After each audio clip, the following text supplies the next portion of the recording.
Hey guys, let's take a look at the before and after of this roller coaster house flip I just completed in this turbulent market. I'm going to tell you all the ups and downs and make sure you watch until the end to see if I actually made a good profit.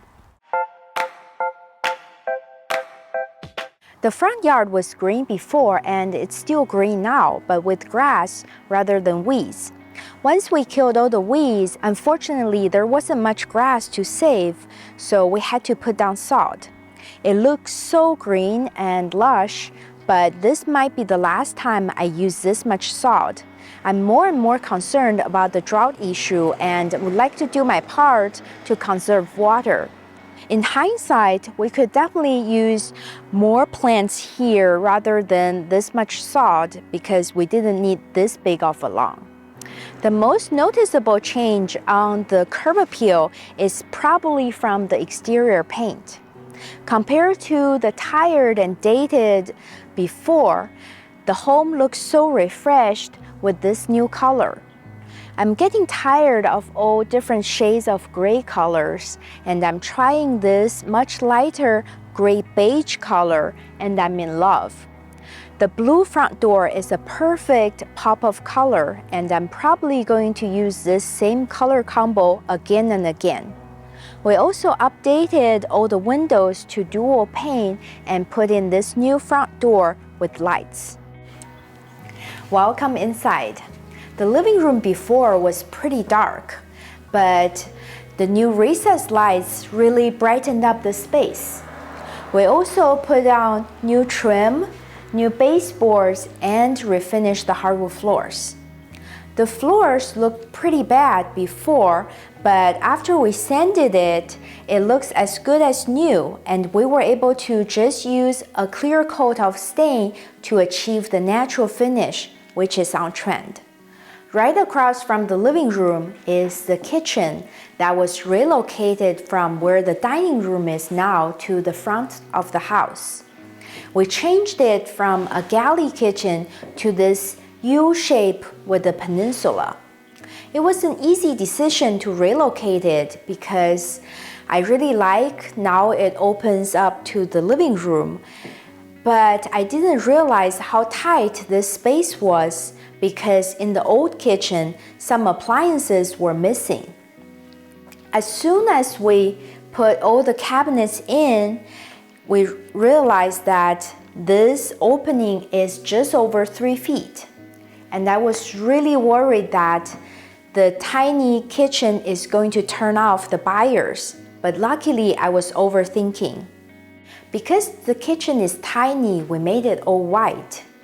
White cabinets, backsplash, and countertops to make it look more expensive. Even though the space is small, we still put in 3 recessed lights and 3 pendant lights because ample lighting is also key to make a small space feel bigger.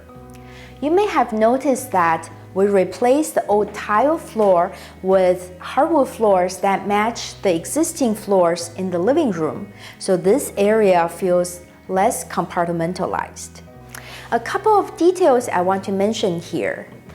We put in open shelving instead of a long cabinet on this wall because there's a beam on top, and also the open shelves actually look nice as decoration. And the width here is not enough for corner cabinets, so my contractor actually installed a door on the outside of this cabinet here, so this can still be used as storage. I thought it was really thoughtful and a good idea for small kitchens.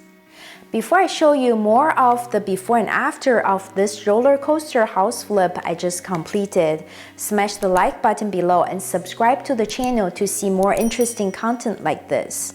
I also just launched my book, Flipping Houses Quick Start Guide. It's a comprehensive guide for beginners, so get your copy today on Amazon if you're interested. I mentioned in the before video that I wanted to add a door to the garage here to add convenience. But given how small this kitchen already is, that was a no-go. It was regretfully another flaw of this home I couldn't address. The dining room is pretty tight because of this wall we couldn't remove. But after switching it with the kitchen, it's a little better than before because now it can eat into this doorway here. The new glass door leads to the outdoor patio looks pretty appealing. I was pleasantly surprised by the condition of this guest bathroom before, especially this shower and tub combo. We were able to reglaze the shower panel and the tub and saved a couple $1,000s on labor and materials. We did replace the light, mirror, and vanity with my go-to budget-friendly fixtures. And again, this stylish floor tile is on sale for 99 cents. I mentioned before that I'm amazed by how they were able to squeeze 4 bedrooms in this compact home of just under 1,100 square feet. That's why the living space is so cramped. But the good news is, this 4th bedroom, even though tiny, adds a lot of value to the house because a family with 2 kids can use this as a guest bedroom or an office. So this makes the home stand out. In all these bedrooms, we updated the light fixtures, the paint, the closet doors, and the interior doors. These are not expensive upgrades, but I always follow the same scope of work because they gave the bedrooms the necessary jazz. The primary bedroom is usually a focus of mine because this is where the buyers are going to spend a lot of time. In this bedroom, the renovation work actually was pretty straightforward and it didn't require any extra work. But because we updated the landscaping in the backyard, which I'm going to show you in just a little bit, the view out the window is much more pleasant than before. In the primary bathroom, we almost doubled the shower size by utilizing some wasted space before. This was an easy change but also impactful. The rest of the bathroom was very similar to the guest bathroom with the same type of fixtures and finishes. It's pretty simple but with a modern flair. From this glass door in the dining room that we mentioned earlier, it leads to this spacious backyard. The concrete patio was here and it was in really good condition. After it was power washed, I even thought it was new. In this large area, there is plenty of room for lounging and entertaining. The new owner could set up an outdoor grill or a fire pit to make it more enjoyable. In the rest of this backyard, there wasn't much to it before, and we added a new lawn, a gravel path, and a lot of plants that provides the perfect backdrop for a serene outdoor living. So that was the before and after of this house flip. It was quick and straightforward. The whole renovation took about 2.5 months. But the sale process was a different story and full of surprises. After this walkthrough, make sure you don't miss the entire backstory and how I had a roller coaster ride.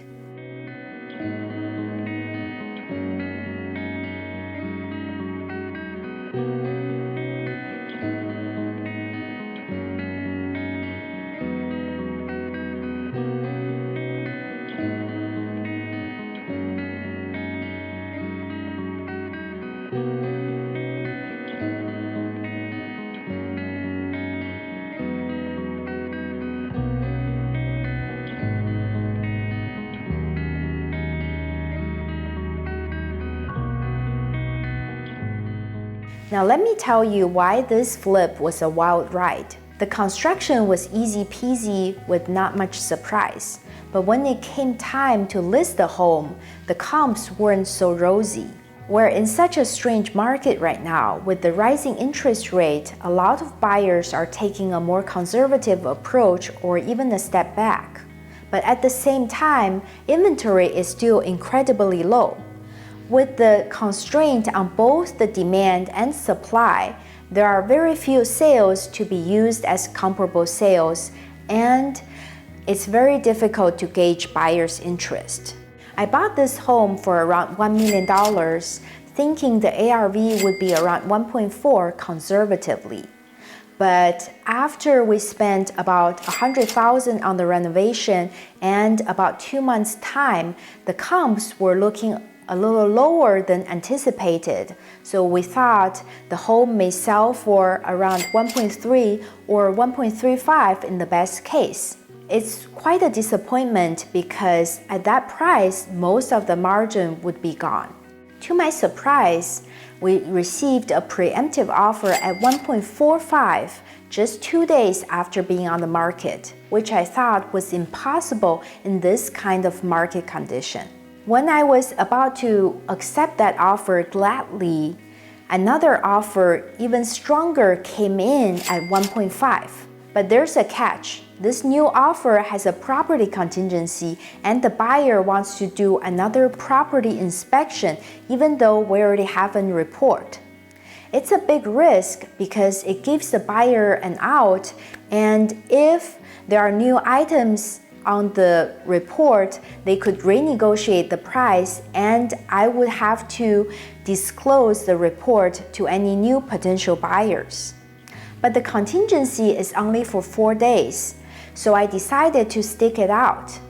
The buyer was true to his word and released the contingency as scheduled after the new report came back clean. So this roller coaster ride had a happy ending with a really nice profit of $250,000. This just reminded me why I love real estate and house flipping. No two projects are the same, and you never know what's going to happen even with just a simple and small project. I hope this before and after video give you some inspiration. If you enjoyed it, smash the like button below and subscribe to the channel. Thank you guys so much. See you next time. Once we killed all the weeds, unfortunately there wasn't that much grass to save, so we had to put down sod. But to the front of the house.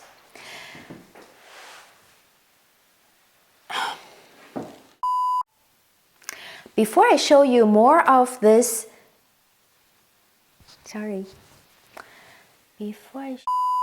that's why the living room is so. What's even more crazy was just before